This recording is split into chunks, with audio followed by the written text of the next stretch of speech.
too many traps these days are way too recognizable. So I've created some actual invisible traps, and I'm going to showcase them off to you and also show you how to make them. Let's get into it. Okay, so I've got 4 different invisible traps, and I've set them up in village-esque houses, and they're not obviously exact copies of houses, but they're just an idea. So this first one, we can see there's a ladder down here, some decoration similar to a village house, and if we drop down, we can see we're impaled on a stalagmite, even though there's none actually visible here. And if we hug the ladder and go down, we can see the reason this works is because of this carpet. This first one uses the fact that dripstone, when it's underneath carpets, still inflicts the same amount of damage it does normally, but you can't tell it's there at all from the top. This can be used in bases and stuff, but it's also really useful if you have a lush cave. You see, if you have a lush cave, you can hide dripstone under moss carpet, which does the same thing that normal carpet does, but it's not visible still. The second trap doesn't necessarily need a hole, but if we go over to the second house, we can see this is the easiest way to do it. It looks good, but if you jump in the hole, you immediately start taking damage, and you can see you're squished too much. The second trap uses the idea of entity cramming, where if you have one too many entities in one area, they automatically die. I used invisible copper golems for this because they have a bigger hitbox than chickens, so when you're jumping to try to get out, they're still inflicting damage on you. Also, they don't make any noise, and we can tell right now the chickens make a lot of noise. This next trap won't be able to be used in many bases, but it can be used anywhere where the victim has an incentive to use a projectile. And projectiles are arrows, snowballs, even ender pearls. But if you use a projectile here, you just blow up. This trap is really cool. The way it works is with end crystals. You see, you can get them invisible if you line them up just right, and you push a path block into them. With this exact setup here, by pushing it so that it's in the corner of a block, it's perfectly aligned, and then pushing a path block into it with a sign above it, what that will exactly do is it desyncs the client side and the player side. So in one version, the end crystal is still here, but in the other, it's moved up a block because this path block pushed it up. We can't actually see it, even with hitboxes on, but we know it's there. So here's how it works. If you place it normally, it goes right there. Push it so it's perfectly aligned with normal blocks. Push the invisible entity up, and then if we go over here, we can put a piston here and a lever here, open up the side of the house, and then by pushing the invisible entity over, we can get it where it's inside the house, and if we use a bow, or I'll use a snowball because I talked about that works too, it'll explode it. This last trap has to do with the fact that most players are greedy. You can custom set the input to anything, but for this example, if they try to take your armor, you blow up. You can add any kind of trap output to that too, but for this one I chose TNT minecarts, which actually didn't even blow me up, it just blew me all the way off the cliff. The way this one works is with sculk catalysts. You see, you can actually waterlog them so they don't make any noise, and you can actually custom set them to hear different sounds.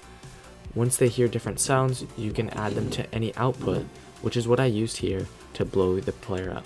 So in this case, the sculk catalyst heard the armor being taken off and then set off the TNT. Now's going to be the time where I actually showcase putting all these together inside a base. If I come in here, I can grab everything necessary for this, and I can start to set up the traps. If we head over here, we can see this is going to be the end crystal one, so if I bring this obsidian here, I can set pistons in all of these locations with levers next to them. I can put this sign right there on that thing, and if I get the path block out, put it right there. Okay, now it should be ready. If I turn on hitboxes, we can see how it's centered around one block, but it's partially in all these blocks. That's what we're fixing when we do this. We're aligning it so it's just on that one block. And now when we push this over, if it goes like that, the path block turns into dirt, you know it worked. Now what we're going to do is we're going to push this invisible one out, just moving it with other blocks. So yeah, it should be right in the middle of the room right here, and we can just block off this area if we want, and head on to the next one, which is going to be the entity cramming trap. So if we go up here, we can see, instead of dropping the player for this one, I'm going to actually drop the copper golems onto the player. So if I set up this little area right here with concrete powder, I don't want to actually have to spawn them all. So for this example, I'm just going to be doing it with a command. So pushing this, we get a ton of copper golems in there, and you can hear them in there. So then we can prep them by throwing this splash potion in there, which should get them. Okay, so this is all set up, and you can activate this however you like. But the next one we're going to do is going to be down here. Recognizing the carpet, you can see that this is going to be the dripstone one. You'll notice that when I came down, this powdered snow actually stops fall damage, so that can be used as kind of a red herring if you have some parts of it that are covered in powdered snow, and then some that are not.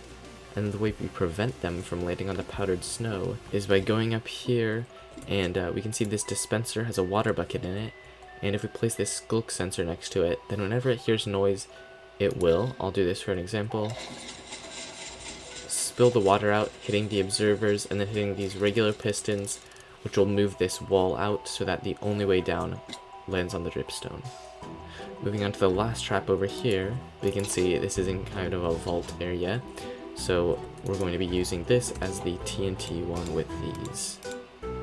Instead of the lectern right here, the one for chests is 10, and it also happens to be the same one for doors and buttons, so in order to do this correctly, I'm going to have to set up the skull catalyst right there, and then 2 repeaters so that it slows down the output. But then once it hits those, we can connect it up to all the TU and TU we want. So yeah, just setting up this TNT here, these repeaters, what they're doing is they're just slowing it down, so once the button gets clicked, there's actually enough time for the person to walk into the room and get trapped, because it's an iron door, and then they'll blow up. So yeah, these are the traps. I'm going to go through it now and showcase them. It's pretty easy to set up. That is really simple, just what I showed. Just do those exactly, and yeah, you got it. So let's test it now. Just a reminder that if the victim goes out of render distance of the end crystal and then comes back in, they will be able to see it. So just make sure to build it and activate it while they're there. But with that in mind, let's get started. Like I was saying, if we head inside here, you will be able to see it possibly, so if you can or if you can't, and the victim doesn't have a reason to use it, you can just go ahead and shoot it yourself. Okay, well apparently that activated this, so assuming that that doesn't happen though, if you activate this, I'm just going to activate it with a lever for this purpose. Okay, taking a little bit of damage here, I can try to get out. This is actually really hard, they're pushing me away from the exit. But yeah, this one definitely activated by now, and if we go down here, you also die from that. Assuming you were managed to get past that though, let's just break through here so we can get through. Wait, this is actually really hard to get through.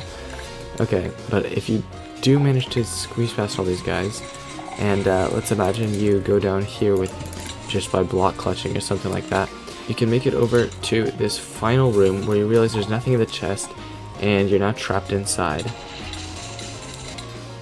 So yeah, things aren't exactly going to plan for the person breaking in. But yeah, these are all of the invisible traps I like to showcase in this video, and yeah. Thank you guys so much for watching. Have a great day, and yeah, I don't really make videos like this often, but if you watch this one all to the end, I'm sure you'd enjoy some of my other videos, and please consider subscribing. I don't know. Thank you. Have a great day.